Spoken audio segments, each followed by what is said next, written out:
What's up, everybody? Welcome back to another episode of the WDW3 for Thursday. I'm Walt, and with this week's episode, we're going to talk about the 3 must-do rides at Walt Disney World. Now, when I think about must-do rides, for me, these are the ones that when I go to the park, they are must-dos. Every single time I'm in the park, I have to do them at least once, if not multiple times. Can't leave the parks without doing them. Wouldn't feel right if I did. The trip would be incomplete if I didn't do them. These are also the ones that when my friends ask, hey, what are the rides that I should do? These are the ones that come to the top of the list. They're the best. They're the ones I love the most, and they're the ones that either they're at the top because they're classics, or because of the technology, or because of the experience. Could be different things, but these are the 3 that would be the ones I'd say first. So let's get right into it. For me, number 3, and it was hard to kind of put these in order of 3, 2, 1, but for the sake of the show, I have to. So for me, number 3 is Soaring Around the World. Now, for those that don't know, Soaring Around the World is located in Epcot. It's in the Land Pavilion and World Showcase. It's recently been changed. It hasn't been too long. It's been a little over a year now, maybe 2. And the show's kind of been changed to a new show with new digital projection technology, which is really, really nice. The old one was kind of getting a little dated and a little worn out. It definitely needed a new video. It's definitely changed. When you first go in the queue area, you have the Fast Pass line, which is pretty much nothing to it there, but in the queue for standby, it's not really that immersive or themed, but the standby queue now has a new game that you can play called Soaring Challenge, which is kind of really cool. It's basically one of these things where as you're waiting in line on the walls there, you can kind of answer questions on culture, cuisine, history, landmarks. They have like dozens of countries you can visit. Also, you can use your mobile device. If you have a mobile device, you can play on there. There's a Soaring Challenge website where you can track your progress and earn points too. It's really kind of cool. So if you're waiting in line and standby line, that's kind of neat. Again, not really themed, not really immersive, but at least you got something to do while you're waiting. Now, as for the ride itself, before you get into the ride, you have the pre-flight kind of video that you see with the guy whose name escapes me, but he's really kind of funny and cool. Always try to get in line 1, line 1, 2, and 3, because line 1 is the one that'll put you at the top. With this ride, it's kind of you kind of go up into the air. It's really, really cool. The ride it raises you 40 feet into the air, and it's just amazing. It really is fantastic. Off you go. You're going to go flying around the world visiting, some of the best landmarks in the world, like the Great Wall of China, Sydney Harbor, the Savannah in Africa, and many more. It really is cool. What's also really kind of nice about it is you get some smells, almost like a 4D type ride, because there's some smells that are kind of put in there as well that are themed well with whatever land you're flying over at the time. And you really feel, the experience really makes you feel like you're flying through the air. It's really one of the best experiences out there. I would recommend trying to get in row 1 and then also trying to be more to the middle. That's where you're going to get the best experience, in my opinion. I will say this, wait times for Soaring Around the World can be pretty long from time to time, especially in the busy times.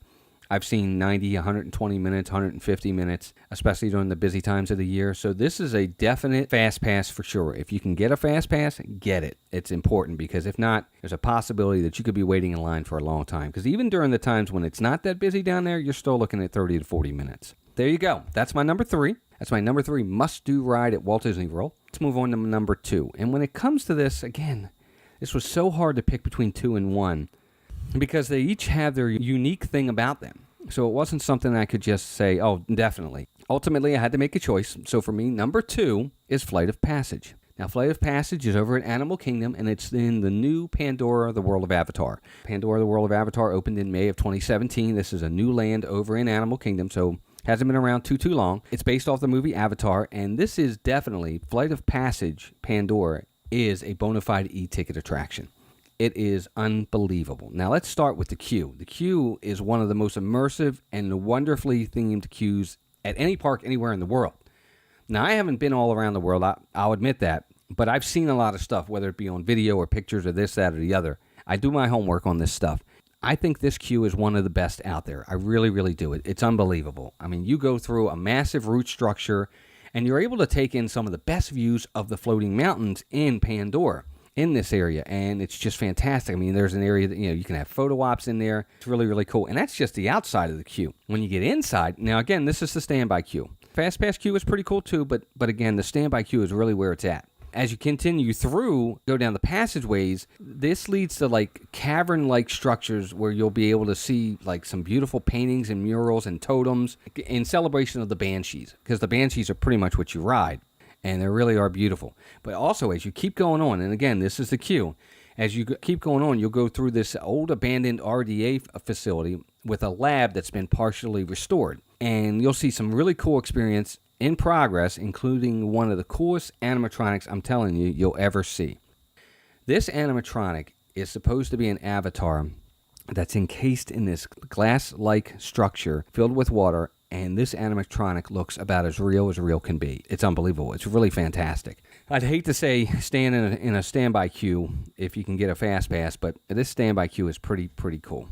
This is before you even get to the ride. Now, the last step before you get to the ride is what's called the matching room, and this is where you're matched with your avatar. Okay, for me, this part, I'm not that into this part of the queue area. This is the last part. I get the importance of it, but for me, I was kind of at that point ready to ride the ride. But I get it. It's important.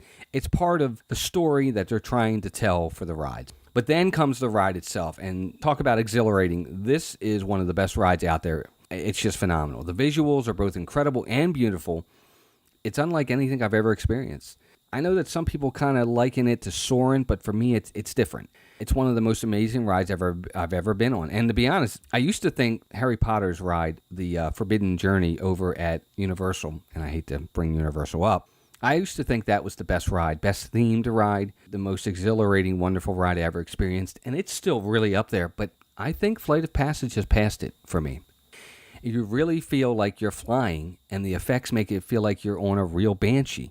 The pod or seat that you're sitting in, as you're riding, feels like like the Banshee's breathing. It's unbelievable. It's just really cool. It's one of the most amazing things out there. The immersiveness of it is just fantastic. The visuals are beautiful.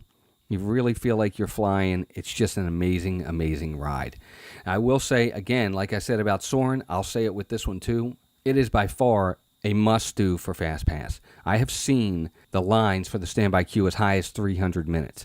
And again, that's for two reasons. One, because it's such a fantastic ride. And for two, it's so new. The whole area is new, so everybody wants to do it. So definitely get fast passes. If you can't, then you got to get to the park before it even opens and get in line and just run over there and go. Because otherwise, within a half an hour, it's going to be at 120 minutes just like that. So definitely Fast Pass, Flight of Passage. One last thing with Flight of Passage, if you're afraid of heights or motion sickness, again, with the reality of it and how real it seems, you might want to take a pause and really think about it. And also, too, there are some height and weight restrictions. So be sure to try the test seat. They have a test seat on the outside before you go into the queue. Be sure to try that before you wait in that long line. Because the last thing you want to do is get up there, wait in that long line, and then next thing you know, you can't get on for whatever reason. That is my number 3 and my number 2. Number 3, Soaring Around the World. Number 2, Flight of Passage. But now my number 1 must-do ride in all of Walt Disney World, and if anybody who's listened to any of our other shows, if you've listened to our podcasts, you probably know what this number 1 is going to be. I think it's an absolute classic, and it's something that I have to do every time I go to Walt Disney World, and that's the Haunted Mansion.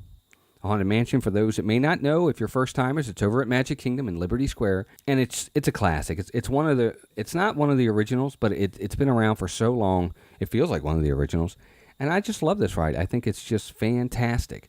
It's a classic spooky ride in its own unique way, and yet it's lighthearted enough for the whole family, I think. As for the queue has been upgraded over the years. It's really a lot of fun. You're pretty much outside, I will say that, which can have its drawbacks when it comes to the summer heat and stuff. You are out of the sun because you're kind of underneath. So that's kind of nice. And you're also out of the rain. There are some interactive things in the standby queue as well, and some photo ops as well, which is kind of cool. There's a hidden ring that's embedded in the ground somewhere in the standby queue. See if you can find it. If you do know where it is, let me know in the comments below. I'd love to hear anybody out there that might have found that ring. And if you have a picture too, that'd be cool. It really is a cool queue, and it's really not that long. The ride itself is nothing short of genius, in my opinion, and mesmerizing. Tons of visual all over the place that make for a hauntingly good time. And see what I did there? I think it's wonderful. I think this ride is just fantastic. It's a dark ride, yes. The scenes that are in this ride are really cool, whether it's the library or the hallway with the floating candelabra, which happens to be my favorite scene. Don't ask me why. I just think that's really spooky and cool looking. And, of course, the big scenes, the ballroom with the ghosts dancing and the graveyard. And, of course, the hitchhiking ghosts at the end that might just end up in your dune buggy with you, and you might even be taking them home with you. Who knows? But it really is. It's an amazing ride. It's such a classic. It's so unique. There's nothing else like it in Walt Disney World. There's nothing else like it. One of a kind. I really highly recommend it. It's a must-do for me. I'm pretty sure for a lot of other people, it's a must-do for them. Something that I have to do every time I visit, and to be honest, I'll even do it several times. But there you go. That's my 3. That's my 3 must-do rides at Walt Disney World. What's your 3? Let me know. I want to know what your 3 are. What are the 3 must-do rides for you at Walt Disney World? Let me know in the comments below. Love to hear from you guys. Let me know what you think. And I think this is a good one. I think this is something we can get a lot of feedback on because I think everybody's different. Somebody's going to have 3 totally different rides that are must-dos for them. But I'd love to hear from you. Let me know what you think. Let me know what you thought of my 3, if you agree or disagree. I also ask that if you haven't already, please subscribe to the channel. If you could, just hit that subscribe button and also hit that little bell notification as well so that you can get notified every time we do a new WDW3 for Thursday video or one of our other videos. And if you did like this video or any of our other ones, please give us a thumbs up. That definitely is something we'd love to see. It's nice to see the positive feedback. And in some cases, if the negative feedback is definitely constructive, we'll take that as well. We definitely will. But with that, that is going to do it for this week's show. I really hope you guys enjoyed it. I enjoyed bringing it to you. I appreciate you guys coming out. I hope you guys take care of yourselves and each other, and we will see you next week. Until then, take care. Bye-bye.